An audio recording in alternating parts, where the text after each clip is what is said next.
by the age of 12, I had to start hustling, man. I had to, kind of figure out my way of life.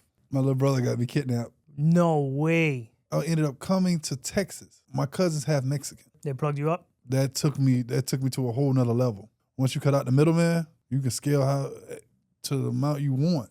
Straight to the source. Straight to the source. I went from ounces, bro. I went from ounces to like touching bricks. I literally went from a 9-piece or 4 in the baby to having 2, 3, 4, 5 bricks at a time. You're flipping about a brick every 2 weeks. How long is your run with the Mexicans? My run, only thing I did was switch from coke to heroin with them. I still had them. Oh, they were still your plug. They were still my plug. I'm in Jalisco. So you're in Mexico. Such and such told me to ask you, can you fuck with the heroin? FBI, open up! The FBI swarming a Miami house and taking a man into custody in the area of Southwest. So say goodnight to the bad guy.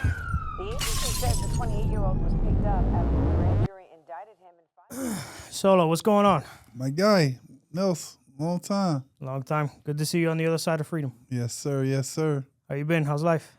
Life is life, man. It's good, man. I'm just happy to be here, be out, positive mindset, living life to the fullest, man. Definitely, brother. It's an honor to have you on my show. This was, I don't know if I ever mentioned this to you in prison, but this was, this is what I used to tell people I was going to do when I got out, start my podcast. And you used to be on the rec yard, and I used to hear you talk about it, and you even told me. Yeah. So, and I'm glad to see you doing it, bro. Thank you, brother. And it's it's surreal to bring the people I did time with on here and let them tell their stories. It's wild. Like, it was just something I used to talk about in prison, and here we are, Manifest destiny, my brother. That's Amen what you to got to that. do. Amen to that, bro. So, Solo, you have quite the story, between, your criminal life and all the different prisons you've been to and all that. So I'm excited to get into it.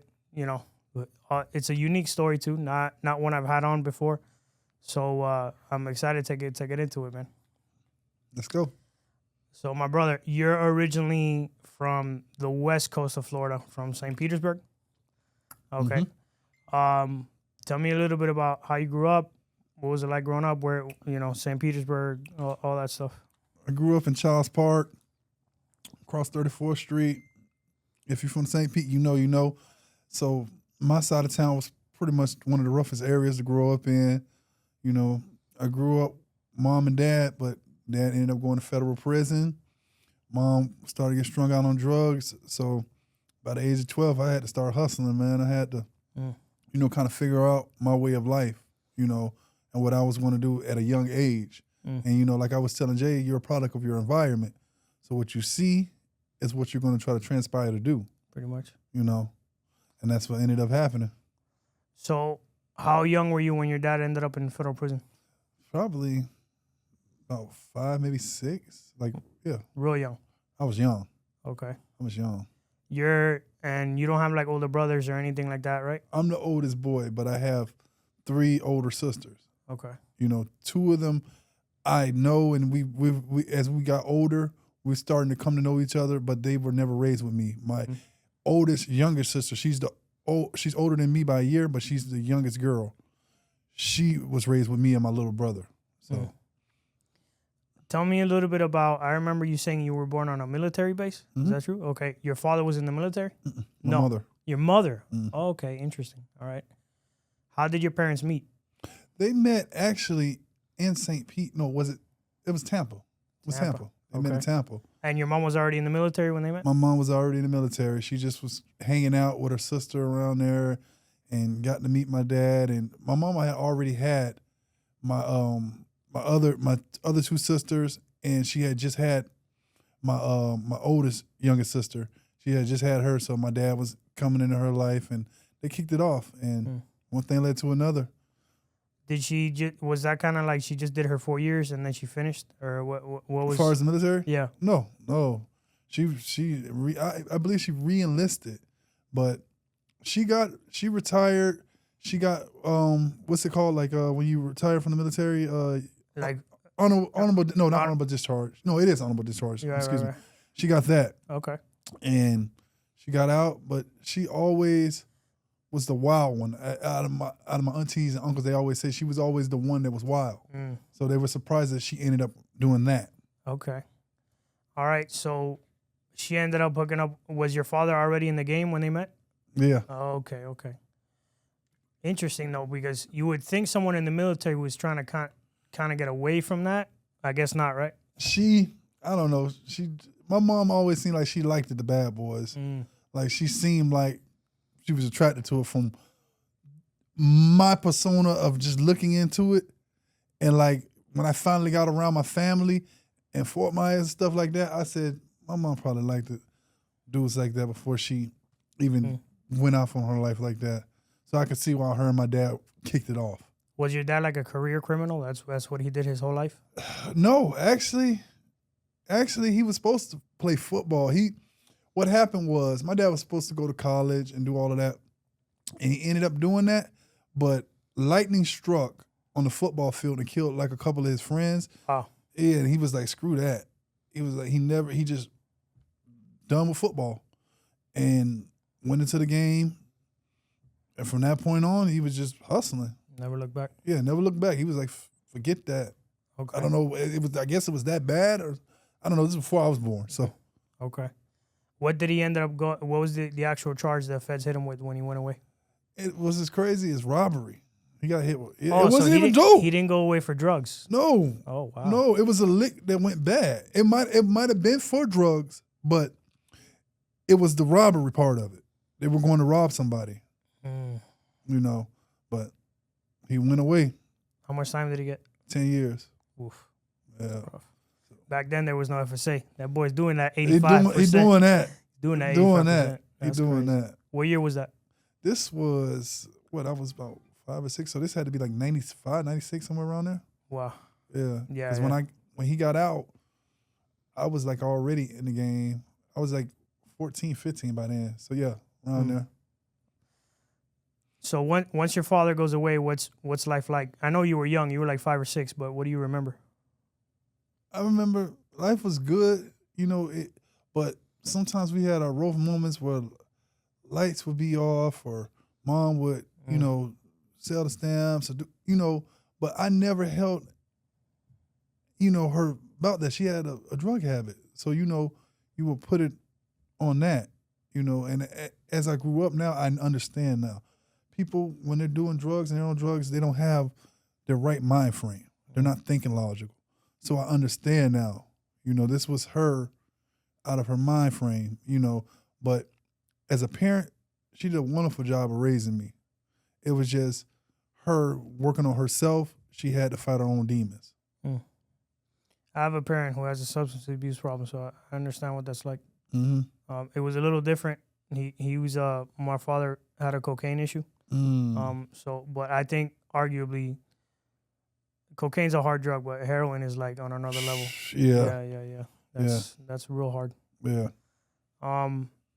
Do you remember her kind of, did she always hide that from you, or did you were you exposed to that world as a kid? She tried to hide it from me, like far as her, but then like you start to see little things. Right. Like, you know, as a kid, you're inquisitive. So you start to see a little this and that, and then you're putting the pieces together of the puzzle, but you're not as a kid, you're still in a kid mind frame. So you don't know what this is. You're just wondering, you're speculating. But as you grow older and you start to get into that type of stuff and you think back to what your mom was doing, you were like, oh, now that makes sense. You know? Yeah. I'm as an adult, like I know what you mean. Like I think back to being a kid and I'm like, oh, that's what they were doing. Oh, when they were picking up that bag, that's what was in that bag. Like when they were telling you go to your room and close the door, stuff like that. They were hanging out. But you didn't know it. You were just, okay. But, you know, now that you're older and you think about it and you've been around this type of stuff or whatever the situation may be, you were like, oh, that's what they were doing. Right. So 12 years old, you were like in middle school, right? Mm-hmm. I mean, that's young. Even by my standards, like I've had a lot of people on this show and they're still pretty young to get in the game. Yeah. Walk me through it. Like, how did it happen? It was just out of necessity, man. It was like I told myself 12 years old, I'll never be broke. I just couldn't do it. It was like you want things that you dream of having. I wanted that Sega. I wanted that Nintendo or this or that. Or it frustrated me. Like one time my mom bought me a lot of stuff for Christmas, me, my brother, and my sister. And somebody broke in and stole all our shit. And I was like, why did it have to be us? Why did it have to be us? So that was like a force and drive behind, previous to that, it was just like the lights being off and this or that. And then, like I said, as a kid, you're not understanding why it costs us money to have these things. Right. So once you realize that, you understand the whole factor of what's going on.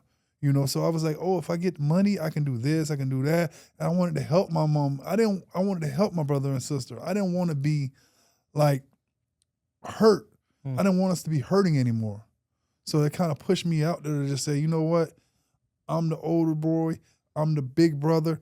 I need to step it up. My dad wasn't there, so he was the backbone for the financial stuff, But when he left, things changed. My mom had to be the backbone, but my mom had a drug problem. The drug problem is going to take over. She's not in her right mind. She's not thinking logical that she needs to do this and do that to give us what we need. The drugs are clouding her mind. So I'm going to help out financially and do what I can do to provide for my brother and my sister. So, did you approach somebody? Did you know somebody that was like the plug, and you were basically like, "Hey, put me up on game," or was it? Yeah, my cousins, and my uncle. Go holler at them. Were they kind of like, "Man, you're too young. You can't be doing this." Okay. They would take your ass back to school. They go. They don't hear that. I don't hear that. Go to school, make good grades. Man, come on, all this and that and the third. This is my dad's brother. I'm like, I don't want to hear all that. Go to school, do the right thing. Then I'm starting to get it from a cousin. I'm getting it from his son. So, and one thing led to another. Fast forward, I'm 15, 16. I'm still in school, mind you. I'm still making good grades, still doing this. My mom is clueless. Because, I'm still like, I'm telling her I'm selling candy. This is maybe middle school coming into high school. I'm selling candy. I'm doing this. I'm telling her a bunch of lies, mind you. But she's thinking I'm making money off of doing little side jobs and all of that. So when she asks is like, hey, if you can help me with the light bill, or the light bill needs to be due, or what is that? How much is it? Oh, it's whatever. I would come up with the money. She's thinking that I'm just selling candy or whatever, little scrubbing cars, whatever I'm doing. Yeah. Odd jobs and stuff, not knowing that her son's full-blown hustling out here. And it was just, like I said, out of necessity. And what turned into a necessity just turned into, repeated. And it was just like, I chose the path that I wanted to be on, because I could have stood narrow and straight and kept with my academics, graduated, and went to college. And I did all of that, but I still chose to go back in the game because I wanted instant gratification. I wanted instant. I wanted to be like my cousins and my uncles and them. I wanted instant. I wanted that hot car. I wanted that fine girl. And how would I get it? Oh, if I do this, then I know I can get that. So it made sense to me, but I also knew that I was going to do right by my mom and dad by going to school, because this is what they always preach. And so I went to school, got my diploma, went to school in college and got my degree. It was just, I wanted what my uncles and my cousins and them had, and I wanted the instant gratification. And that's what led me to do that. I knew I was doing wrong, but you're not thinking it while you're doing it. Yeah, you're never going to get caught. You know what I noticed about kids that grow up in the hood? Like, I think kids that grow up in the middle income neighborhood, they have like, if they want to play football, they got Brett Favre and they got, Tom Brady. Or if they want to play basketball, they got Michael Jordan or whatever. They want to be a politician, they got some, Barack Obama, whatever. Like, if you grew up in those neighborhoods, you have like an affluent person you look up to. But when you grow up in the hood, you got like Nino Brown. You know what I'm saying? You got Convertible Bert. Yeah, you're looking at these. You got Tony Montana. Tony Montana, Maserati Rick. Yeah. BMF. You looking at Big Meech and all them boys, and this is who I want to be. This is who I want to be. You're not looking up to influential people like presidents, lawyers, doctors, athletes, whatever. Athletes. And that was one of the only things they would say in the hood. If you weren't doing this, you go play sports and try to get out doing that. Right. People were never telling you go be a doctor and take your academics seriously or go be a lawyer or architect or all. There was more than one way to skin a cat, but we never knew. We were never knew. And it was so small-minded of people to think that, and you couldn't be this because of whatever the situation may be. You can go be that doctor. You just have to do it. You have to apply it. You have to believe and manifest your own destiny to do that, bro. But coming up in that product of that environment, you see what you see, and then that's what you're going to perceive to want to do. Yeah, I with the amount of people that I've spoken to on the show now, I'm completely aware of the fact that a drug dealer, a fraudster, like all these people that made all this money doing these illegal things, if they applied just a percentage of that effort into something legal, they're going to be more successful than anybody around them. You know what I'm saying? Like, I've noticed that, and that's what fascinates me about the criminal underworld. Like, there's people that apply themselves to sell drugs and build a drug empire or counterfeit money or smuggle stuff into like all these crazy things. And it's like, man, these people are way more sophisticated, way smarter, way more intelligent, way more resourceful than like some random CEO. Like, you know what I'm saying? Like, if they applied themselves. That's the crazy thing. I tell people all the time, if you were hustling, let's say drug dealer, you were a drug dealer and you were at the top tier, or not even the top tier, if you were just doing your own thing, you could run a Fortune 500 company. 100%. You could, without a doubt, if they take that same leadership and high-ranking drug dealer and put him in a Fortune 500 company as a CEO, he can run that company just like him. Not only that, but think about this. If you're a drug dealer and you make money selling drugs, you're pushing a product you can't market. You can't advertise, right? Like, there's so many things that go into, you know, you got to watch out. You got to avoid the law, right? Avoid snitches, people ratting on you. There's so many things you have to avoid while at the same time bringing in cash that I think it's probably super commendable, bro. Like, I can't even. That's why I salute people when I tell them that, because most people don't understand. You have to really have a high level of thinking when you become 100% up there. Like, the feds don't come get you for now. They're just trying to get a population back up. But back when I fell, the feds weren't coming to get you just for no rinky-dinky shit. You had to be doing a little bit of something for them. You weren't just a local joker, you know. And nowadays, they're just picking up people for the most pettiest stuff. For having a gun. Like having a gun. Gun charge. A gun charge or whatever. Whatever the powers may be. It might be you getting caught with taking a little bit of weed or whatever, across state lines or whatever, with a gun. You're going fed. Or you might have some drink in the car with a gun. Going fed. Right. And that's what I try to tell people all the time. Like, the feds are picking up nonsense cases now just because they know they got a 98% conviction rate. They know that you're gonna plead out and not take us to trial because you know if you already got a record, you're gonna get banned. So they already look at it like you might as well just cop out to this plea. Right. You might as well cop out to this plea. We're gonna get you and do your time. And most people don't understand that's how they keep you in the system. They keep you in the system by that.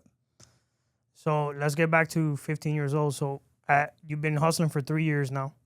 From the beginning, were you always pushing heroin, or did you start with something else and then work your way No, I up? started back then. It was crack, man. Crack. It was it was crack. It was crack. Okay. So tell me kind of like, how did you operate and what were the kind of things you had to do as a kid to survive in that world?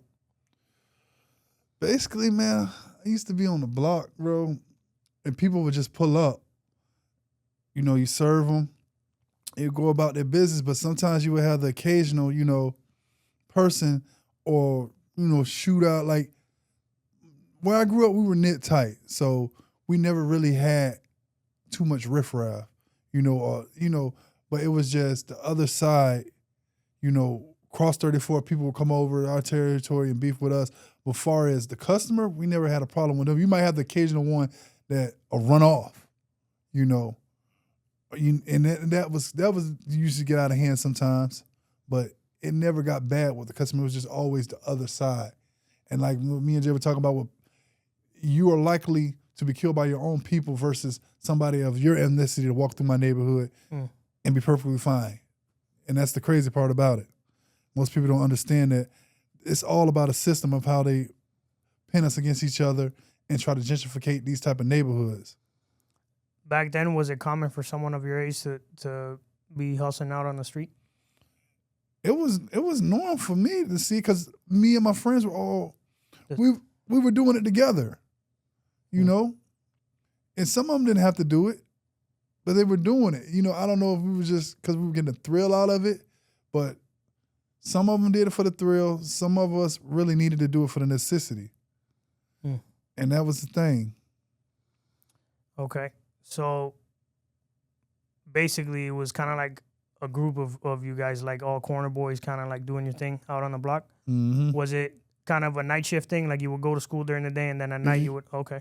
It got to the point where I was in high school and I was one of the only kids with a car. I would go bust my plays during lunch. Wow. Yeah, by the time I got to high school, my phone was popping. My phone was popping. I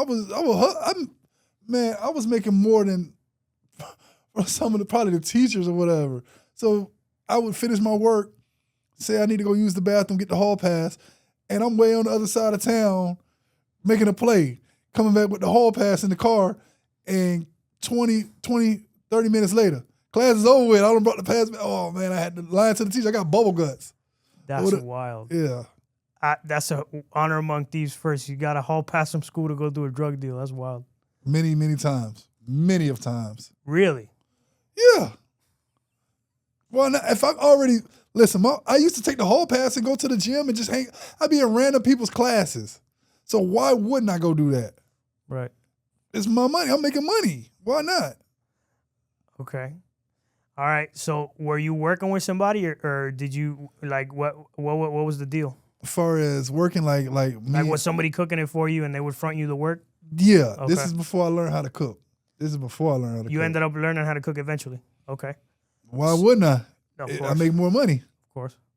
All right. So tell me a little bit about, let's start with the corner boy phase where someone was kind of supplying you with the drugs. Mm-hmm. And then let's move into when you started cooking. What was that like? Like, how long was that transition? Probably maybe from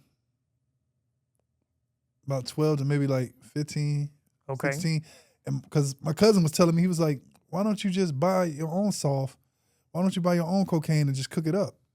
I mean, I don't know how to cook up. What was this what I got? You and other people I pay. Yeah, I used to pay people like To 50 or 100, whatever it was, $100 a zip or whatever I was paying, to cook up. They would charge me $100, $200 a zip. It all depends on how many zips I was getting cooked up. So my cousin was like, you spending an extra $200 to $400 on whatever you getting cooked up because you don't know how to cook. So that's money you could save. Like, oh man, he was like, all of this is trial and error. You're gonna lose before you gain, but once you gain it, that's a set skill that you got. I mean, you can't put it on a resume or anything like that, but that's a set skill. You're basically doing chemistry. Yeah.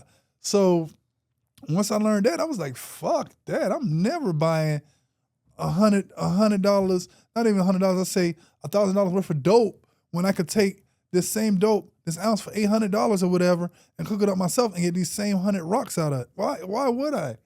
It makes more sense. Of course.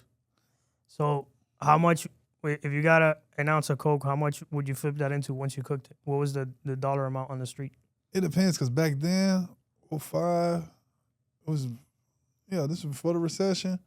So zips was going for like 800, 900 back then. This was good. This was lovely back then. So you buying a zip, $800, $900, you cooking up, you can cook anywhere from 100 to 120 rocks. Maybe it all depends on more. You selling each one of those for $20.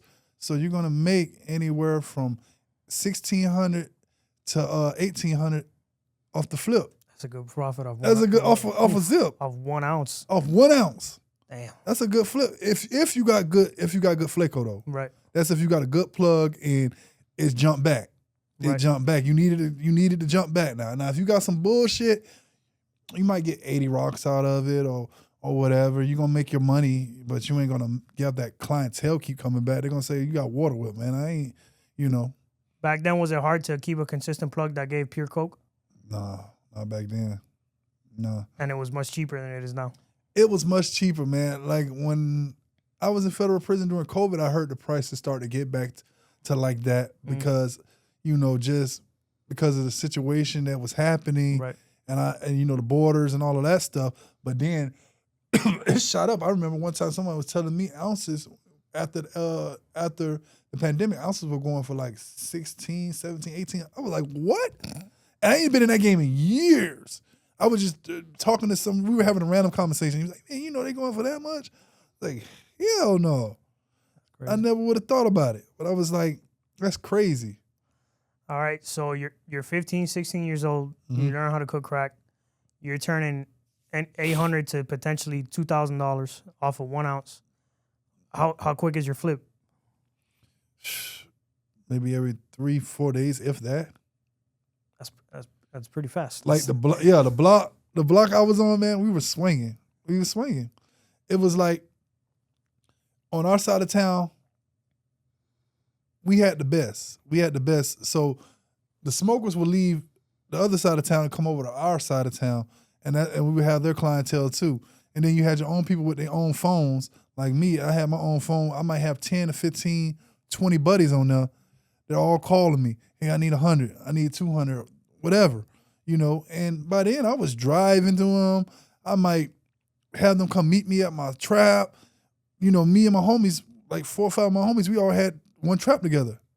We had a trap. We would go get a smoker or something to put the rent in their, the rent in their name, and we would trap this bitch out till the police come kick it in. And luckily, I was blessed.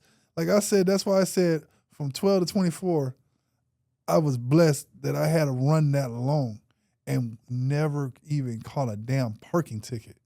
It was like, I believe that the powers that may be, if you believe in God, or whoever you may believe in, Yahweh, Jehovah, whatever, whoever's up there was looking out for me, man. He was looking out for me. Because it was so many times where I was like, just picking up work, taking it back to the trap, cooking it up, whatever, making a few plays, and I'll holler at you later. Take off. Trap get kicked in. Trap get kicked in. Or I'm in the trap. Somebody might be buying work or whatever. They'll leave with the work. Trap get kicked in. We don't have any there. It was just, I was always lucky to be I was at the wrong place at the right time. And it just the police would let us go. All right, guys, taking a quick break from Honor Among Thieves podcast to bring you a word from our sponsor, and that is Federal Prison Tips. At Federal Prison Tips, we help people navigate the justice system from indictment, re-entry, everywhere in between. Whether you're a loved one trying to get relief for someone that you love that is in federal prison, you are currently in federal prison, or about to go to federal prison, we can definitely help you. Everything from plea mitigation, sentencing mitigation, PRSAR challenges, anything about guidance while you're in prison, actually what to expect if you're a first timer and have never been there. Whether this is your second case, third case, you haven't quite learned your lesson yet. Either way, we can help you with everything that has to do with federal prison. Good time, FSA, second chance credits, getting designated to a facility. Any issues you might be having within the federal prison system, we can definitely help. Honor Among Thieves podcast. Mention that you saw us on the podcast and you'll get special rates only given to those who listen to the podcast. Again, 407-434-0175, extension 7. Hit us up, federalprisontipscom. Contact us. Let them know you heard about them through me. Now let's get back to the show.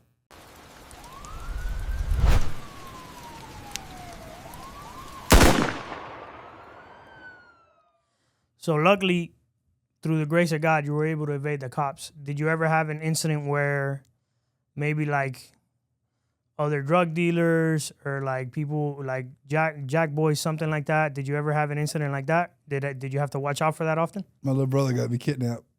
No way. Tell me about that. My little brother is a robber. See, my little brother wasn't a hustler. Well, I consider that a hustle. But he didn't sell drugs. He didn't sell drugs. He was a robber. So kind of like Omar from The Wire type stuff? That kind of like he would rob drug dealers? He would rob, yeah. He would rob anybody. He robbed anybody. Not just drug dealers. Drug dealers weren't just the part of it. Right. If it was a lick, he was gonna take it. Wow. But so how walk me through it? How do you get you kidnapped?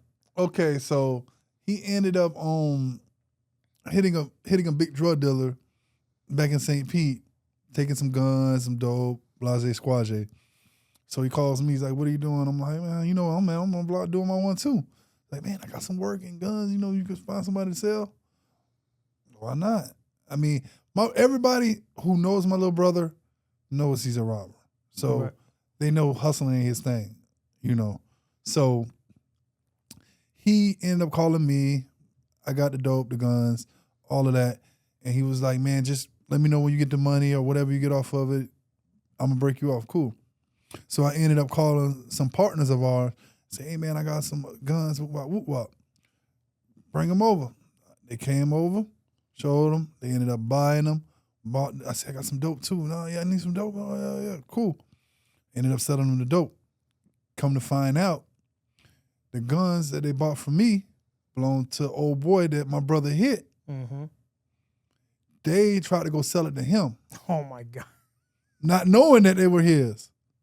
So he's a big dog. So he's like, man, where'd you get these from? Oh, man, we got them from Solo, whatever. So fast forward, this is like a day or two later, they pull back up on me. They're like, hey, man, get in the car. They pull a gun on me. I'm like, what the fuck? Get in the car. Hey, bro, we grew up from the Sandlot together. Get in the car, this and that. I guess old boy paid them to come kidnap me, to bring me to him. So I end up getting over there. He's talking to me. He's like, where's my guns at? Where's this and that at? Where's your brother at? I don't know what the hell you talking about. How did you get all that stuff? I don't know. I know your little brother broke in my house, all this and that and the third. He's like, I want to get him. I want to talk to him. Like, for what? I don't know about any of this. He's like, you obviously had to know if you got the dope and the guns. And he was the one that broke in my house. So I say, you got me, man. What you gonna do? So for all in that to say this, we ended up squashing it. He got his stuff back. He ended up starting to send my brother to go hit licks on other dealers. I guess it worked out. It worked out. But my little brother ended up catching 15 years. For armed robbery? Yeah. In the feds? No. In the state? State. Okay. Did 12 years. Was that way before you went away? Yeah, he was already in his bed at least, 6-7 years. Oh, so he had been away a minute. Yeah, he had been away a minute. Okay. He had been away a minute. He was hanging out good. Wow. Okay. It's a hell of a story. Bro, I've had a hell of a life, bro. I've had a hell of a life. I can imagine. So, all right. So how old were you around that time? When all that happened? When the kidnapping? probably like 16. Man, you're young when all this is going down. That's crazy. Bro, you got to grow up fast in the hood I was from, man. You got to grow up fast. And that's wild because you think St. Petersburg and you think like the beach. And You the think it's a water. retirement area. Yeah. But right now, I think they're in the top 10 in Florida in the most dangerous. Yeah. Really? Mm-hmm. Never would have guessed St. You know what's another one that I've heard that's in Florida that's up there is that Riviera Beach, Port St. Lucie area, all that. I had a DEA agent that started as a local cop in Riviera Beach, and the stories he told me was nuts. About Those Riviera. places like that, bro, you would think that's a retirement areas and stuff like that. But it goes down. Like Fort Myers. You would think, okay, it's a retirement area, this and that. It goes down there. It goes down there too. That's wild. And until you go to these places and actually see, then you know. All right. So you get through that situation through the grace of God. And back to it. I mean, do you eventually progress or do you kind of keep the same volume? Like what? No, I progress. Okay. I scale up. All right. Is it gradually or? It's gradually, but I kind of scaled up after I left. What happened was we had a real bad drought. During the recession? A little bit after it. So I'm in my head, I was either getting ready to graduate high school. Yeah, I had just graduated high school. So I was like, man, what am I gonna do? This and then the third.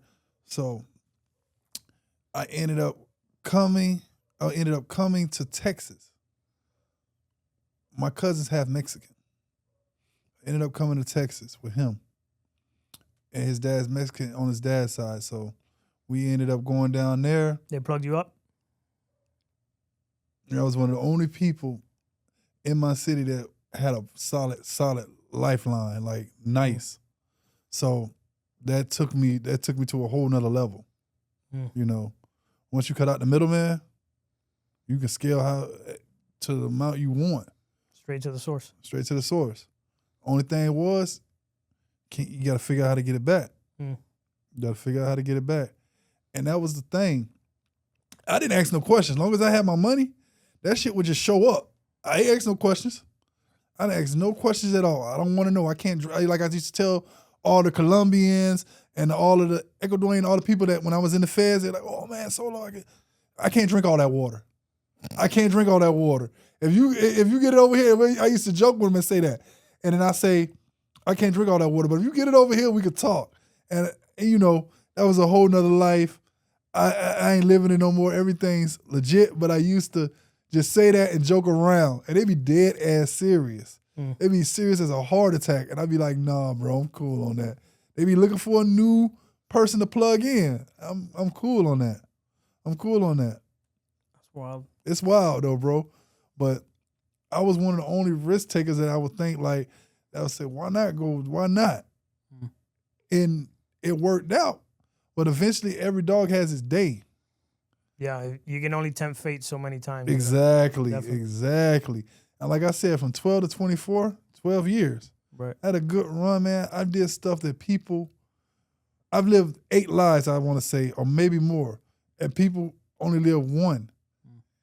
And that's why I say you never know until you take the risk. It doesn't have to be illegally. Right. Look at you.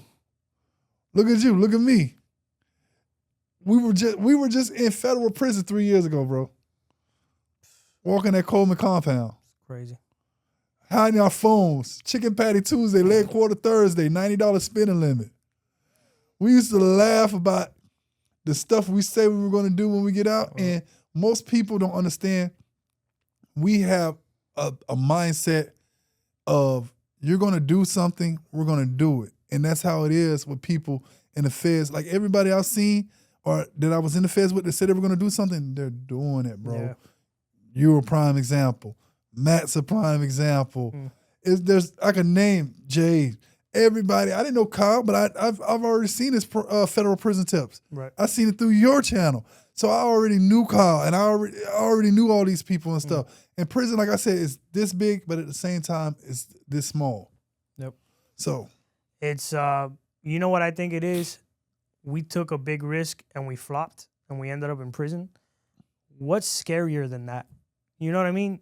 I personally, I don't consider, I mean, there's still risks in life, but I mean, like this was a big risk. Yeah, this is a risk. But my freedom wasn't on the line. You get what I'm saying? So exactly. What? I'm gonna go bankrupt? Whatever. I've been broke before. Big deal. I'll figure it out. That ain't nothing new to me. What exactly. you do? What you do? That ain't nothing new to me. So I think we lose that fear because we took the biggest fear and we lost, and we've been through prison, and it's like, all right, I've been through the worst. I'm never going back to that. So all the risks I take now seem like nothing.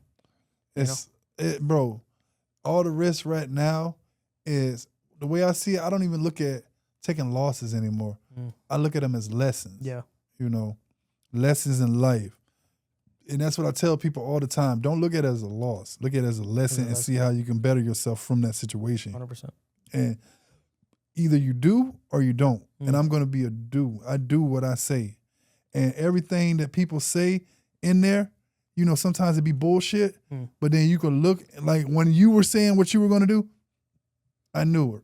I said, yeah, Nelson's going to be all right. Or Matt, or the people that we were around, right. Ross, this and that. When I came to federal prison, I didn't get around the drug dealers and all that. Don't get me wrong, I hung out in bed, but it gets old talking about, oh, I had this, or I was doing that, or this or that. I got around people, doctors, lawyers, people that were financial institution, people that were doing that, Wall Street. I was learning the game from them about how to better myself in a legitimate field or what they did wrong to lead them here before they ended up here. So I can know, okay, well, if I do want to do something legal in that way, in that field, how not to fuck up. Right. 100%. You know, that's how I learned to take the loss and turn it into a lesson. Right. You know? I love that, man. I was the same. I was trying to hang out with people who were doing something when they got out, or people that had access to knowledge that I wanted. Exactly. I was the same exact way. So let's get back to your story, though. So around what time, when you get the Texas plug with the Mexicans, around what time, like, that was, so you said right after the recession? After high school. Right at, like, you were about to go to college? No, I took a year off. Okay. I took a year off because I was just like, man, what am I going to do with myself? I didn't think, college, I love college. Don't get me wrong. That was some of the best years of my life. But I wasn't thinking about that yet. I was still thinking in the streets. Like day to day, yeah. Yeah, day to day. I'm still living day to day. I'm still doing the same thing. And I'm progressing, but it's not where I want to be at. Right. So that's what made me take that leap. Right. And say, you know what? Let me go to Texas. Let me get my feet wet and tap in and see what's going on. And luckily, I rolled the dice and I hit. So when you come back, before you used to have a whole ounce, get rid of that, flip it into 100 rocks, flip that in a few days. When you come back from Texas, what kind of weight did you have, and what were you working with? Oh, man. So I went from ounces, bro. I went from ounces to, like, touching bricks. That's a big jump. Because they were putting them in my life. Right. I mean, the first run was off consignment, obviously. I didn't have the money to cover it. But my cousin vouched for me. My uncle vouched for me.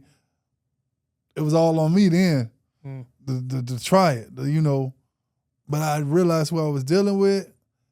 It was a whole different ball game, man. So I literally went from a 9-piece or 4 in the baby to having 2, 3, 4, 5 bricks at a time.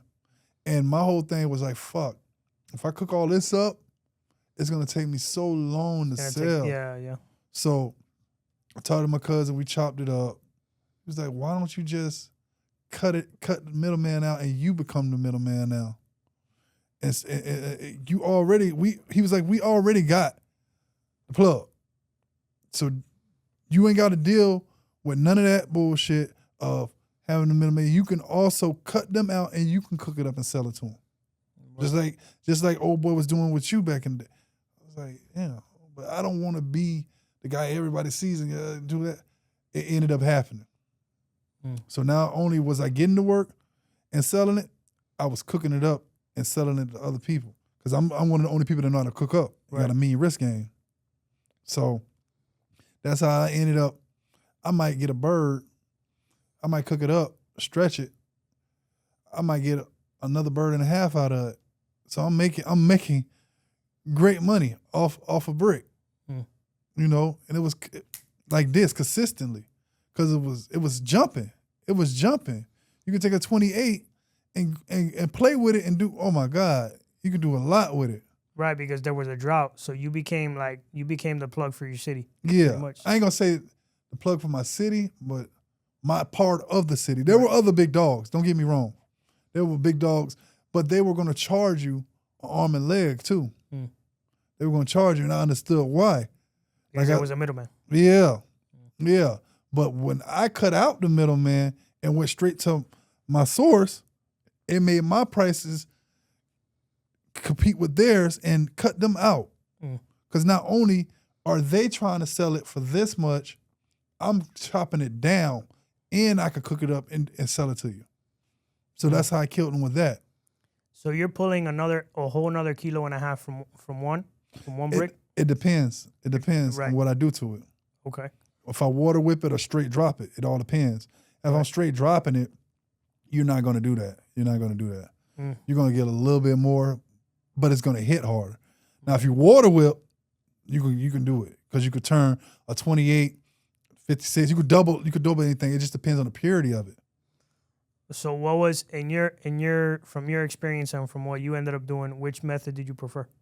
I prefer a straight drop because I want my people to come back. Right. I want my people to come back. That maintain the purity? Okay. Yeah. Okay. Yeah, versus giving them some water whip. Now, if you want to make your money, you're going to water whip. You're going to water whip and stretch it because you're going to get the most bang out of your dollar. But it dilutes the product. Dilutes it. Okay. And you're going to end up losing people. Customers. Yeah. Yeah. Like the smokers, like certified old smokers don't want that water whip. They want that straight draw. They want that ping in their ear. Like how the smokers say, I want that ping. They don't want that water whip because they're going to smoke so much of that shit and they're going to be like, I'm barely high. But they smoke a little bit of that one drop and they're geeking. They're biting their lip, looking on the floor, doing that with their tongue, trying to find the shit, acting like it's there. That's what they want. That's what they want. So why not do it that way? Keep the customers, keep my loyal fan base. Why not? That was larger than me, but the dope boys, the other dope boys, anybody like that, you want to make your money? Water whip. I'm going to water whipping. You want it? Cool. We can do it. But if you want straight drop and your customers, I got you. So at this point, after recession, I'm assuming if it's right after the recession and there's a drought, a brick is more expensive than what it normally was, right? Yeah. So what was the market price? Like, what was your price? Back then, like after the recession? Right, like when you started, when you plugged up in Texas and started moving that way, what were you getting them for? Back then, maybe, I want to say 18. That's a good price. 18.5. That's a good price. Or maybe 20. It was like 18.5, 25. It depended on how many I bought at that time. Because they dropped the price. Yeah, they dropped the price. They dropped right. the price by every brick you bought? Every brick I bought, they dropped to maybe $1,000 or $1,500. Okay. Something like that. Okay. But don't get me wrong, I might have bought 5, 10 or something like that. But I'm taking a trip there. I'm bringing it back. Right. I was cutting out a lot of shortcuts. Right. You know, that would charge me an arm and a leg that I was doing. That's why I said I don't know how I didn't end up doing time earlier. You were reckless. I was reckless as fuck, bro. I was reckless. Okay, so you on a trip on average, what's your flip on a brick? Like if you're getting it for 18.5, let's say even 20, what's your flip? It depends. It depends if I'm piecing it out or if I'm just like say me and you, I sell you a brick. Right. Sometimes you would wholesale it, and sometimes you would break it down. Yeah. What would determine whether you wholesaled it or you broke it down on a trip? Like, how did you decide? It depended on, for example, my clientele. Like, because my the demand at the time. Yeah, the demand at the time, pretty much. Like, mind you, I still got a trap. So you're gonna have smokers in there coming. They're not coming in there buying no bricks or ounces and shit. They're coming in there buying $50, $100 worth of rocks. They're not coming in there buying ounces and all of that shit. So you got to have something for them. That's your loyal fan base. You need them. Far as the other D-boys and shit, they got their own clientele. Or they could go and get work from somebody else. But them smokers, you need them. So you got to stay loyal to them. That's the thing. That's the key. That's the key right there. If you can stay loyal to them, they're going to be consistent. So would you set aside some work for yourself and then wholesale the rest of it? Yeah. Okay. Oh, yeah, for sure. For sure. All right. But, I mean, even at wholesale, you're making money because if you're bringing it in for 18 or 19 or 20, you're probably flipping it for, what, 25, 28? Yeah. Something like that. So you're making... I was making off a brick, anywhere from 4,500 maybe to like 6,500. So... And that's if you wholesale the brick. That's not, once you broke it down, that's a whole nother. Yeah, you break it down. You break a key down, oh my God, you probably 50,000. If you break a key down, you got to think about it. It's 28 ounces. It's 36. I mean, it's 36 28 grams, 36 ounces. Right. You can break a brick down. So out of a circle, out of each ounce, you're going to cut anywhere from 100 to 140 rocks out of each ounce. That's 30, and you got 36 ounces. Right. So you do the math on that. So you're clearing, and going back to it, you're clearing like $1,000 an ounce at least. At least. You're doubling your money on a brick, easy. How can I lose if I can't hit with nothing? Right. It's that's why I said, that's why I go back to what we said earlier with the CEOs. If you put a dope boy in there, he'll run a Fortune 500 company, no problem. No problem. And how fast is your flip? Like, how often are you making a trip to Texas? Bro, I used to go to Texas like maybe it went to the point where I was going every other month to maybe once or twice a month just to. So you're getting rid of a brick in like 2 weeks.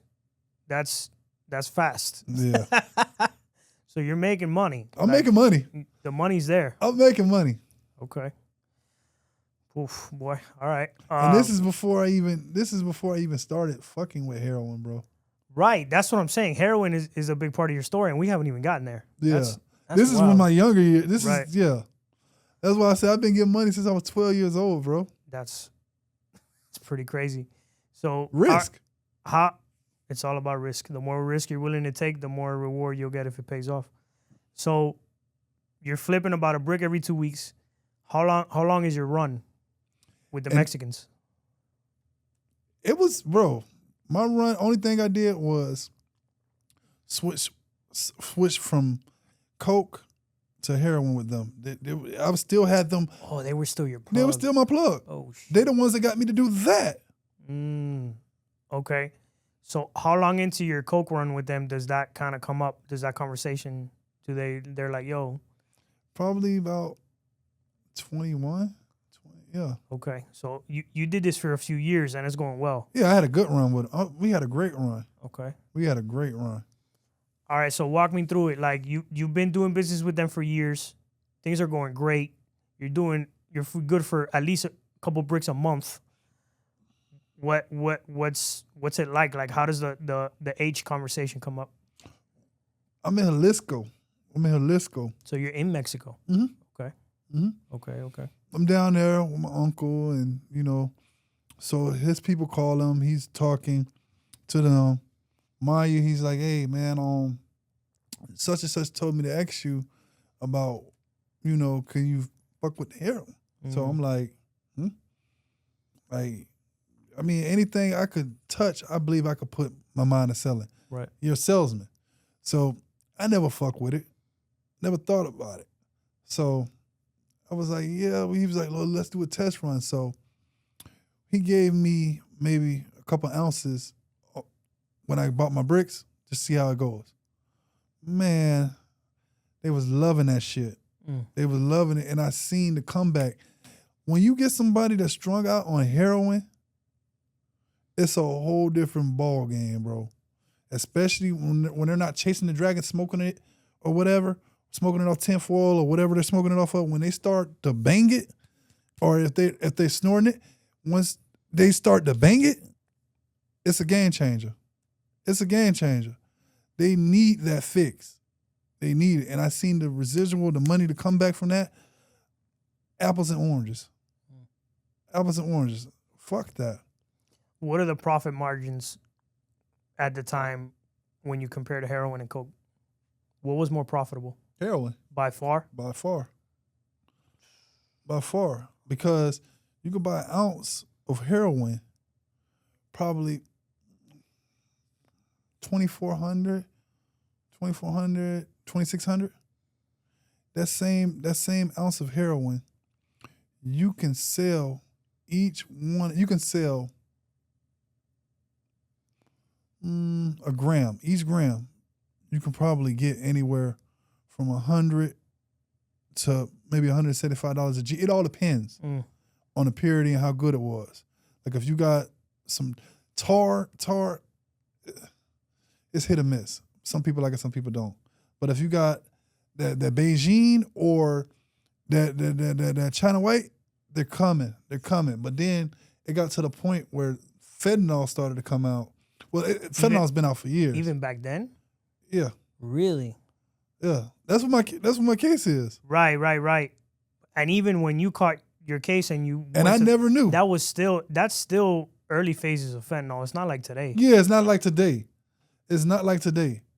And I didn't even know back then. Like when I got hit, they tested my drugs and you didn't even know I had fentanyl in it. I didn't even know my plug was doing that to me now. I didn't even know. He started to put it in there. Like the whole time, I was always thinking it was heroin, we're good, this and then the third. But I guess how the cartel works or whatever, they start to incorporate it whenever they were doing. Right.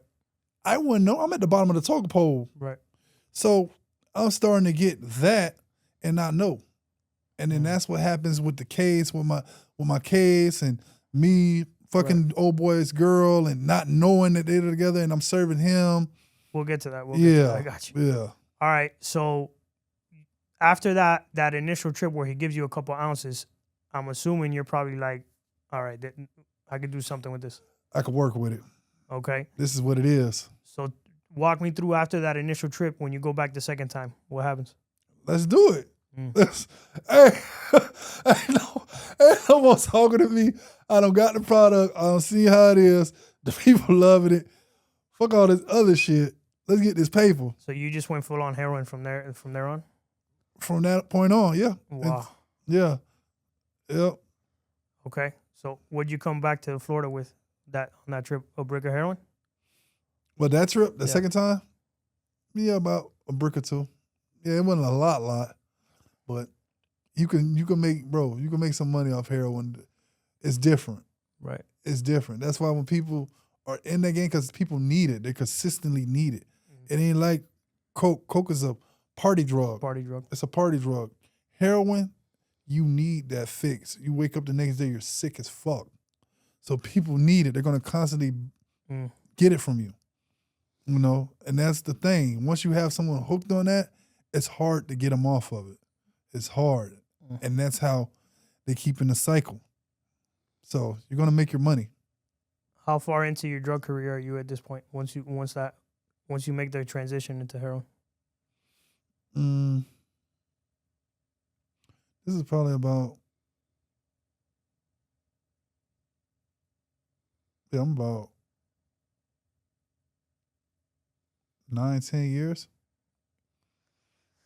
So it's far into your Yeah, I'm like 21 now. Okay. This is after I took a year off college, got my plug. I went back to St. Pete, started, with the coke and everything, going to college, graduating college. After that, I ended up switching over to heroin. So it's about 21, 22. Yeah. Wow. About 9 or 10 years. So once you started doing that, what kind of the same, like 1-2 trips a month? Mm-hmm. Start bringing it in? Mm-hmm. Okay. At this point, you could say that you've made millions of dollars throughout your career at this point, because I could say that I've never seen in my life of living in my bank account millions of dollars. But accumulated over time, I've made millions of dollars. Yes. Any hustler that's gotten even on a middle or somewhere up there has seen millions of dollars. We're just recklessly spending it and not thinking about it. We're not thinking about it. But have I seen 6 digits in my bank? Yes, without a doubt. I might have had 6 digits in my bank account. I might have had $200,000-$300,000 over here at my people's house. I might have had another $100,000 over here. I might got $300,000-$400,000 in cars over here. I got you. So you're gonna accumulate it. If you add all of that up, you have millions of dollars, but you're just not seeing it because you're re-ing up over here. You might be spending this much on a re-up. You might be helping out your family. You tricking off, all this other shit. So you're not seeing the money as quick as it's coming in. All right, guys, taking a quick break from the podcast to talk to you about Gus Villa Jewelry. Yo, let's be real here for a second. If you're rocking plain jewelry in Miami, of all places, you are doing it 100% wrong, my boy. Step your game up with Gus Villa Jewelry, the plug for real Cuban link gold and silver chains. And of course, the cleanest Rolexes in all of Miami.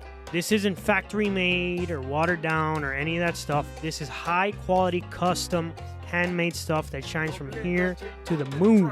It turns heads, starts conversations, and makes you look fresh. Gus has something that'll level up your whole vibe.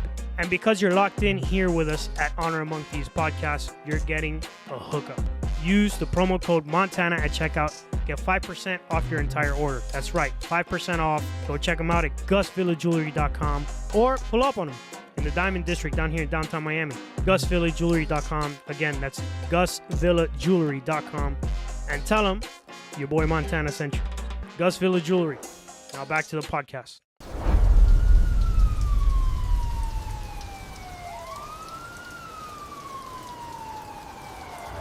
At what point, so you've done this for years, you've made a lot of money, you've never gotten caught. So, I mean, there's no real motivation to stop.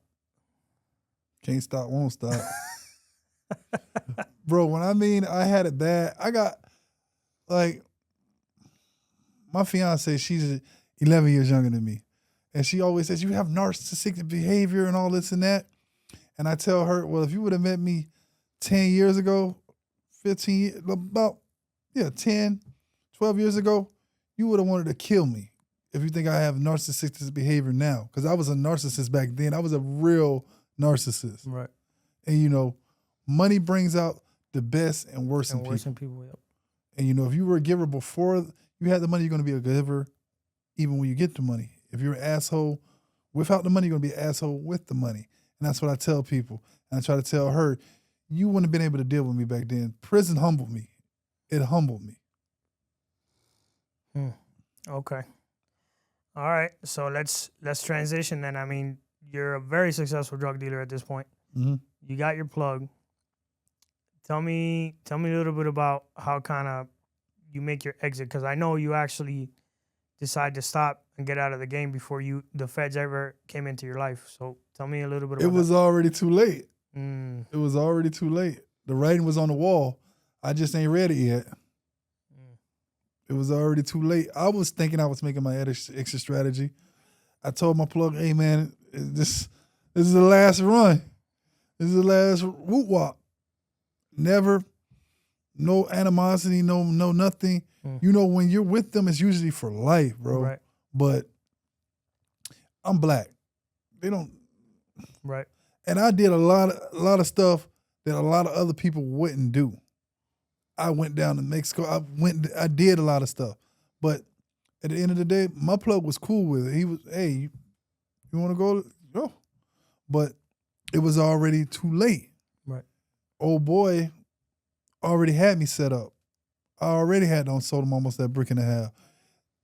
What? This was in 17, end of 16, beginning of 17. And this shit happened in 2012. Yeah, the end of 12, beginning of 13, something like that, over the 3-month period. So it was already too late. And me transitioning, trying to get my feet wet in real estate, or me investing my money in different stuff, me going to buy this printing press in this clothing store, hoping that it works, and it was actually working out, and me dabbling in other stuff, trying to get legit. It was actually working, that I was making good income, that I didn't need to hustle anymore. It wasn't the millions of dollars that I was used to making or accumulating, but it was hundreds of thousands. I was good. I was good. I was content, bro, because I was actually living the American dream. I was living the American dream and didn't have to do it illegally anymore. I was successful doing it. And then I guess the feds thought I was too big for my britches and said, come here. You know what you did. So you had gotten out of the game, but they came after you for something that had happened 4 or 5 years earlier. Mm-hmm. Okay. So walk me through basically the situation that gets you tangled up. Okay. I thought you were talking about when they came and got me. No, let's talk about what happened why you got arrested. There was a so-called friend of mine, but he was an informant. I haven't seen dude in a few years. Life keep lifing. Everybody understands. So happened to see him at a gas station. We chopping it up. He's like, can you still get heroin? I'm like, yeah, why not? I'm like, I know somebody that, I'm out of the game, but I can make it happen. So I said, come meet me at my store. Yeah, I got you. So he pulls up. See, I need an ounce. I say, all right, get it for him. Boom. Calls me back like a week and a half later. Hey, man, I need about 2 or 3 more, whatever, Cool, pull up. Serve him again. Next time, about the 3rd or 4th time, he brings the ATF dude there. Tatted up dude, riding motorcycles. He says this is his uncle and all this and that.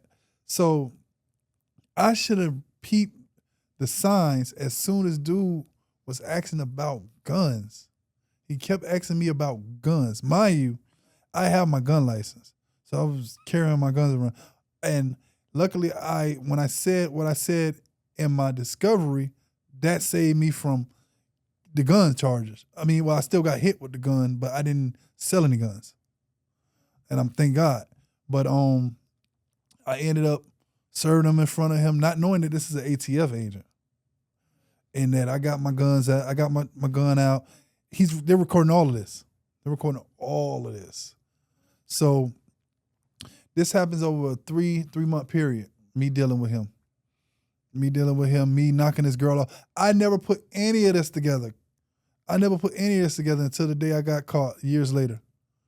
I never thought about it until you actually sit down and they got you in that federal holding cell and you're going through the motions and you're getting your discoveries and your transcripts and all this and that. You're actually reading the paperwork and that 3 month sting they had on me and I'm putting the pieces together. I'm like, this shit is crazy. How am I necking this stripper down over here?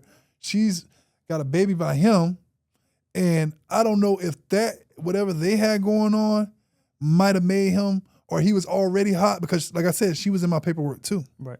She was in my paperwork. So that lets me know she was hemmed up, whether it was with him or whatever. She was trying to get that time off of her too. Right. But I don't know if his plan was to get it off on me or whatever, but she was in my paperwork too. And that was the crazy thing about it. Once you put all the pieces to the puzzle, I'm like, bro, this shit is ridiculous. And I would have never thought it was me. It would have been me, but all good things come to an end.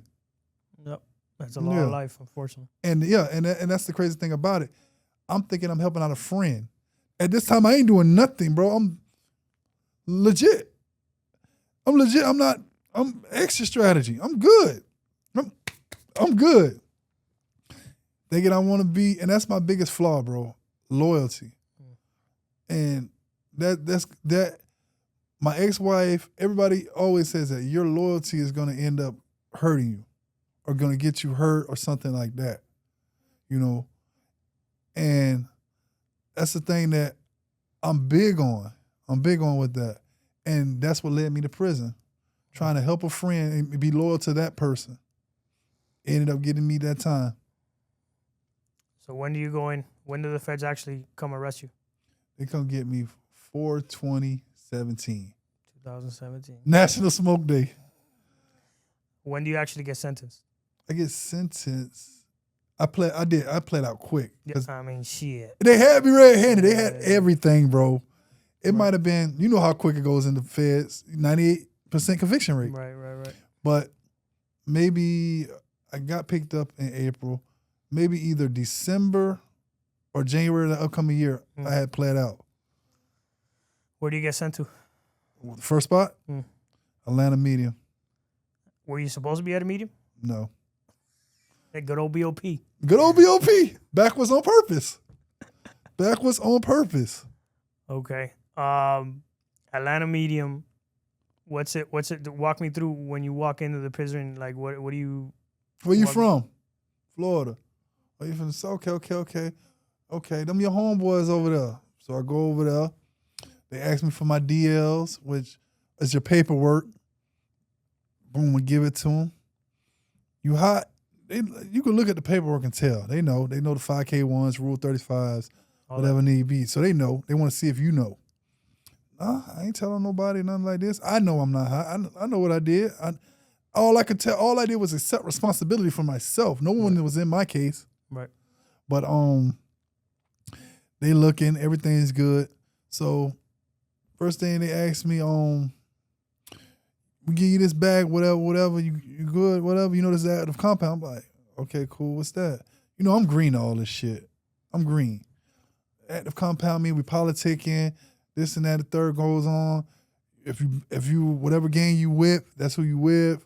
You know, what's right is right, wrong is wrong. I'm like, cool. So they give me the bag. First thing I see in there is a knife. I'm like, man, what the fuck I done got myself into? First day? First day. I got a commissary bag, and then inside that was a knife wrapped around a sweater. So what was it like on that yard? You rolled, was it like the Florida boys and the New York people and the South Carolina people?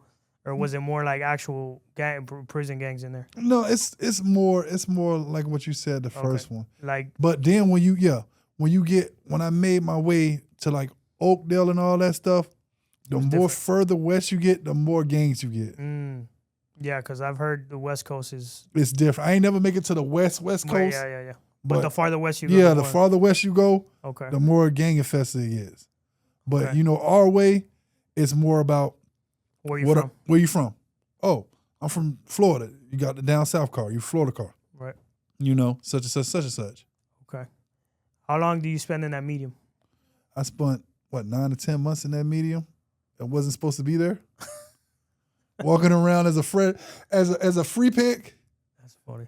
Yeah, they just left me there. I didn't until they called me in the counselor's office and told me I had to pack my shit up and go to the shoe. And I'm like, what did I do? I ain't do nothing. And like, we got to get you to the shoe. And then we'll explain it when you get there. So I go to the shoe. They come down there like a day later and like, oh, we have to get you off this compound. You were never supposed to be here. And you were supposed to either start at a lower camp. We just got your points right. You were never supposed to be here. Idiots. So I had immediately transferred and went to a low. Is this where you got stabbed?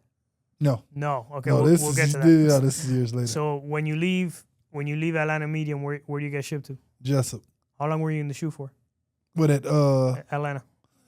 It was quick. I might have not even been there a few days. All right. Yeah, I was gone. So now you're at the Jessup camp. No, I'm at the Jessup low. The I Jessup. stayed there for like a year. What's My points dropped. What's the low like? It was cool, man. Chilling? It was chilling. Everybody laid back. I was Okay. closer to home. I wasn't tripping. I was hanging out. Okay. I was hanging out. How long are you there for? About a year, and then my points drop again. Okay. And then Jessup camp? Jessup camp. I heard great Living stories my about best life. I spent some time here. What's the camp like? What's Jessup camp like? It was lit. It wasn't more lit than Coleman. Okay. We'll get there. We'll get there. Okay. But you hear stories about camps because you started at a camp, right? So you didn't hear these type of stories. I mean, you might have heard them from the old heads or people that worked their way down. So I'm at the medium. I'm hearing all these stories. I'm green. Like I said, I don't know anything about it. I'm like, man, ain't no way they doing all that. Bro, I'm telling you, they're running out going to get bags. They got phones. They go with their girls. They're doing this. They're doing that. This is what I'm hearing about just the Atlanta camp, me being at the medium, hearing about that. I'm like, they ain't doing all of that. Like, man, this is happening at every camp. I'm like, bullshit. Until you really get there. When you really get there, if you know, you know. And the things I've seen there blow my mind. That's why when people say, how was my prison bed? When you get to those camps, it's like most people wouldn't even leave. If they had their girl, they would never go home, bro. They would never go home. That's crazy. Yeah, because it's you living your best life, bro. You living your best life. Now, would I rather have my freedom? Any day. Any day. After being what I've been through and just going places, like that's how I could tell if someone's been, in certain places because of how they carry themselves or this or that. And you don't have to go to the higher ups to do that. It's all about respect. It's all about respect. If you have respect for people, then I know you've been somewhere or you've been around people that have had respect and they took you under their wing and showed you this is, what to do and what not to do. I remember you mentioning at Jessup camp you catch a phone shot. Mm-hmm. Okay, those are always fun. I got caught with it. I got caught with that blicky. Walk me through what happened. Just on the phone, reckless. Me being reckless solo again. Me as usual. On the phone arguing. Got both headphones in. Now that's one thing that they tell you. When you got the phone, do not have both headphones in. I might have been kind of a little tipsy that night. I never really had my headphones in. But I did that night. It might have been late night or something like that. All I see is a hand come up onto me like how this mic is right there and I'm on my phone. And I look up, and it's Johnny Walker. Give me the phone. Give me the phone. Johnny Walker was the CO? Yeah, we call him Johnny Walker. Young dude, probably fresh out the academy, but he walks just like the picture of the Johnny Walker dude on the bottle. That's how he walks. Caught me on the phone slipping. I said, fuck. Said, let me try to talk to you, man. He said, we can talk, come on. So we go shoot out the door. I said, man, you ain't gotta take me to the shoot for the phone, man. What do you want? I said, I give you $500. He's like, no, I ain't gonna do that. I said, what about $1,500 or whatever? No, I'm good. I said, I give you $2,500 right now. He said, if I gotta do it for you, I gotta do it for everybody else. When he made that statement, that's how I knew I fucked up. He said, hey, I'm gonna tell you what though. I'm gonna let you go pack your stuff because I know how your homeboys get when you pack your stuff and go to the shoe. I said, fuck. So I had to go take the walk of shame. So all my homeboys looking at me. Man, what's going on? I got caught with the phone. How you get caught with the phone? How I get caught with the phone? Motherfucker, you ain't yell. That's how I got caught with the phone. I ain't want to say I had both my headphones in. Right. But, Johnny Walker, that's what we use. Cabanando. You know how I go in there. So I ain't hear any of that. They might have. I had my headphones in though. I don't know. Might have. But I ended up going to the shoot. This was during COVID. Okay. At the beginning stages of COVID. So it was crazy, man. Where'd they send you? But after Oakdale, which was in the top 3 of most outbreaks of COVID at the time. So I watched a lot of people get sick, pass away, or just go out to the quarantine. I never seen them again. Wow. Don't know what happened to them. It was messed up because I ended up taking the shot. I took the vaccine, both doses, and I ended up taking the booster. The booster, and I still caught COVID 5 times. That's wild. So did it really matter? Probably not.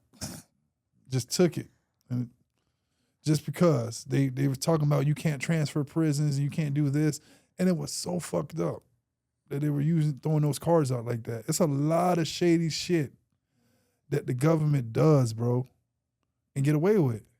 100%. Yeah. Tell me about Oakdale. I've heard it's a pretty active compound. It's active, bro. It's they politicking over there. They checking paperwork.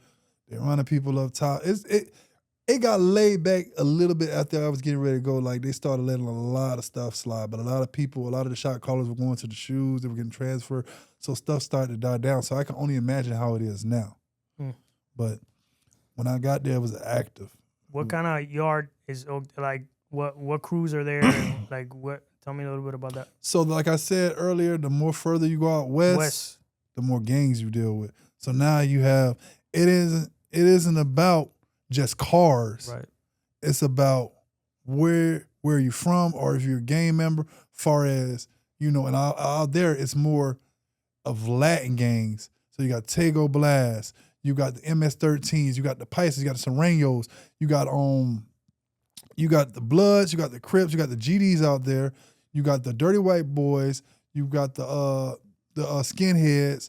So you got those, and then you have your cars inside of that. Like, where are you from? Oh, I'm from Florida. Oh, so you with the South. The South is Florida, Georgia, South Carolina, and then Alabama. That's the South, Mississippi. Oh, where you from? I'm from California. So you with the West. So that's how your cars are broke down, And me, I was from Florida, so I'm with the South car, but I was neutral. I fuck with everybody. Right. I was on grown man time. I just want to do my time and go home, bro. That's it. I had too much other stuff to worry about. I just want to go home. But, I was for what's right, and what's right, I'm going to go. But luckily I didn't have to do that. I had one incident, and that was between, races. And if someone's trying to kill you on another race because of something, you kind of got to defend yourself. You have to defend yourself if you want to make it home. You get what I'm saying? Yeah. So Oakdale is where the stabbing happened? Yeah, that's where it happened at. Okay. Walk me through this. This is gonna be interesting. So how'd you get stabbed in prison? A race riot. A race riot. Okay. The Puerto Ricans and the blacks. Oof. The Puerto Rican was strung out on deuce. He owed the blacks some money. He swung on black, and one thing led to another. So now it was the blacks against the Puerto Ricans in my unit. And I was wailing on somebody, and they put us, mind you, this is during COVID. So we ended up leaving Vernon 2 and going to Rampese. We're behind the doors now. This is what I forgot to tell Jay earlier. We switched over, so now we're behind the doors. So the fight happens, the COs are screaming, get in your door, get in your doors, get in your doors. So we get in our doors, whatever. I'm in my cell with my bunkie. My bunkie's talking to me. Man, that shit was just crazy, all this and that and the third. We locked down. So he's like, why is your shoulder bleeding? What do you mean? Like, so I look at my shoulder. I'm like, what you mean, man? What do you mean? So if you look, I can't. Yeah. But anyway, I guess a Puerto Rican had ran past me while I was fighting, and he stabbed me twice. He stabbed me twice. It just penetrated the skin, and the other one, like, he stabbed me and it scraped me going down. So he really didn't. He did damage, but he didn't do damage. Like, he didn't puncture any vital organs or anything. Like, they just stabbed me in my arm twice. Count your blessings. Gotta count. Good. Gotta count them. Definitely. Okay, so why did you end up having to leave Oakdale? My points dropped again. Okay. I'm winning. I actually got to Oakdale, and I was coming to the short end of my bid. So I'm like, man, I got to do right. My daughter's maybe like 5 at the time, 4 turning 5 or something. I'm like, man, I've been in here 5 going on 6 years. I got to do right, man. I got to get home to her. I already lost a year plus a good time with getting caught with the phone. I can't afford to keep losing good time. Right. So I started to wisen up. Did I? A little bit. But once again, Reckless Solomon going to the camp again. Where do you get sent from Oakdale? Coleman. Oh, here we go. All right. This is where Nelson comes into play. Yeah. Now, so you got there still during the pandemic? No, I got there a little bit after the pandemic. Okay. All right. Well, I remember this before my time at Coleman. the interesting stories of like where people from the outside would come and visit in the middle of the night and all that kind of stuff. Not people, women. Yeah. Women, bro. Coleman used to be sweet. Sweeter than a little dilly. But anyway, Coleman was one of the only places I ever seen. That's why I salute the Puerto Ricans, because one thing about them, like I said, they control that place. They control it. They got motion there. And they're going to do a lot of stuff in the BOP that other Spanish people won't do. Like the Mexicans, they're not going to do all that crazy shit the Puerto Ricans are going to do. The Cubans, the Colombians, they're not going to do all that crazy shit that the Puerto Ricans. 100%. They're going to risk it for the biscuit. They're down for whatever. They're down for whatever. They don't give a fuck. They don't give a fuck. They don't give a fuck. They don't. They're wild. And they're wild. And they send them, for some reason, they send them always to Coleman. They always go to Coleman. The reason there's so many Puerto Ricans in Coleman is because, one, Florida is the closest to Puerto Rico. Exactly. So from what I've heard, the Puerto Rican federal system, the federal prisons in there are like flooded. So they ship over a lot of people to Florida. And then aside from that, Kissimmee is actually a heavily populated Puerto Rican area. Exactly. Yep. So they'll probably request to be there to be near family and that kind of stuff. Yep. And I got there, man. And mind you, I'm on the back end of my bed. So I'm just like, man, I just want to get a phone and just hang out, bro. I ain't trying to do nothing. I done ran to go get bags for myself. Shouldn't have stayed in F3, bro. F3 was wild. I always end up, every prison I go to, I end up in the projects. I end up in the hood. F3 was wild. Y'all had the old man unit. Yeah. I was in F1. I was trying to chill out for real. I wasn't trying to get into no trouble. You weren't trying, but you hung out though too. I did. I know Where was your cell? My cell was when I first got there, or when they moved us around. when you first got there, and then when you moved around, where? I started at F3, and I was on, and maybe in the back. I was next to Cuba. Oh, you were next. I was next to Cuba. You were next to Calderon. Oh, Yeah. man, that's cool, man. I was next to Cuba. I have my mom every day. It's like a goddamn bird. It's like a goddamn Ay, chicken. mama. I have my mom. Rest in peace, Calderon. Rest in man. peace, man. I love that old good man. people, He was a man. good dude, He man. gave me my first toothpaste when I got there. He hooked me up. He's a good people. He was an good OG. luck. Couldn't speak a lick of English, motherfucker. He always said some crazy. Fuck you, man. Fuck you, man. Hey, fuck you, man. I remember him. It was him and another old man got into a fight. I forgot who it was. I don't remember. Damn it, man. Yeah. It'll come back to me in a minute. It was hilarious. It was a hilarious old man fight. That's funny. It was hilarious. But I missed that, man. Coleman, my brother, thank you so much for being on my show. I appreciate you. This has been a lot of fun catching up. And like I said, it's always good to see people I did time with on the outside doing well. I usually wrap up asking the same few questions. So Shoot. I'm gonna shoot. One, what's next for you? Man, I'm blessed to be here, bro. I'm blessed. Monday, I'll be 35. So I Happy birthday, brother. appreciate it, bro. And I do pest control now. You know, I have my license in PC, which is pest control, termite, and rodent. I'm going to get my L2 Monday for pest control. Within the next year and a half or so, I want to get my operational license. And I don't know if I want to branch out on my own or if I want to stay with the company I'm with now, because they're a big They're a big international. Yeah, they're a big international company. So I can stay with them and franchise, or I can put my operational license in any of the franchises, and people can work under my license, you know, and use that. So I've got a lot of leeway that I want to go with that. And the pest control business is a big business. You can make a lot of money off of. People need to kill insects every day, kill rodents every day. Yep. You know, whatever. That's what we were talking about. If you have a lawn service and you have someone with a pest control license or, you know, operational license, and they put it under there, there's sky's the limit, you know? So that's what I'm leaning towards. I don't know if I just want to go fully into a franchise and do that with the company, or if I just want to branch off on my own, because once again, being a hustler and having an entrepreneur spirit, I've already ran companies before, illegitimate and legitimate. So I can do it. Right. I can do it. And this is a hustle. This is a mean hustle. Why not? Why not? I get paid to kill shit all day. Who wouldn't want to do that? Who wouldn't? I love that for you, man. I really do. Next thing, how do you want to be remembered? That's a good question. I want to be remembered, you know, for what I did right and not what I did wrong. I know I made mistakes as a human being and as a person, father, a brother, you know. Just in life, I know I made mistakes, but the only time you should see how far you have came is when you look at the past. That's the only time you should look at the past.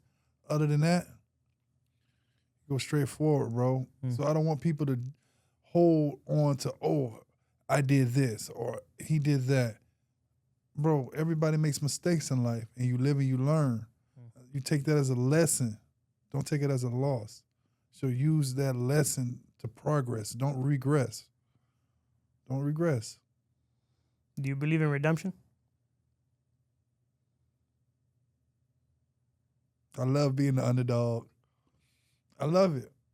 Because how can I lose? How can I lose if I came here with nothing? You start out here, and I've already been at my lowest point. I've already been at my lowest point. Dying is easy. Living is hard. Once you die, that's the end of your story, man. But as long as you're here, you have to keep on living. I've already been at my lowest point, prison.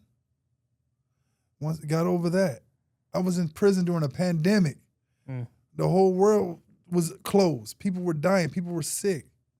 Survived that. Survived prison, getting stabbed, having to go through all of that stuff.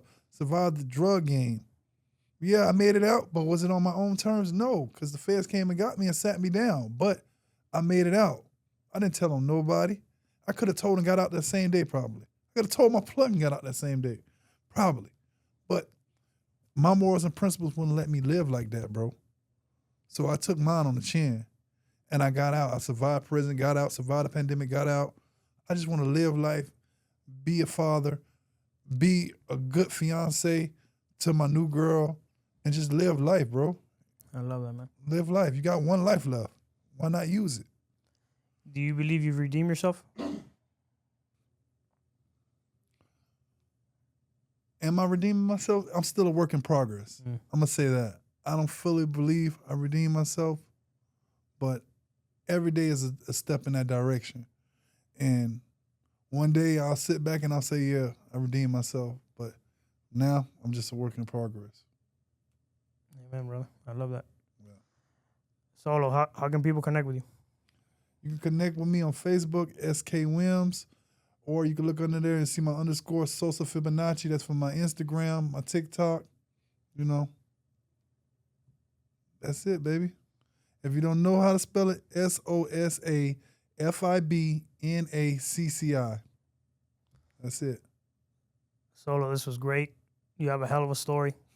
I'm honored that you let me show it on my platform to my audience. We have Honor Among Thieves. We're in a fraternity together. We are. We're in a fraternity. No matter what walk of life you're from, where you're at, who's what, who you dealing with, when you come to the feds, it's like a fraternity, a brotherhood, you know. And that's the thing I tell people, like, you may not know this person, but he knows this person that knows you, that knows this person. So you're still a family. Yeah, man. It's interesting. The only thing I can kind of compare it to is the military. Like people who go to war together, you know? You're going to war in there. You're going in there every day. Definitely. Thank you, my brother. Appreciate you coming on my show. All righty, guys. That was another episode of Honor Among Thieves with special guest Solo. Push it to the limit. The world is yours. If you're not chasing a dream, life is meaningless, guys. And we'll catch you on the next one. Say goodnight to the bad guy. FBI, open up! The FBI swarming a Miami house and taking a man into custody in the area of Southwest. So say goodnight to the bad guy. The agency says the 28-year-old was picked up after the grand jury indicted him in 5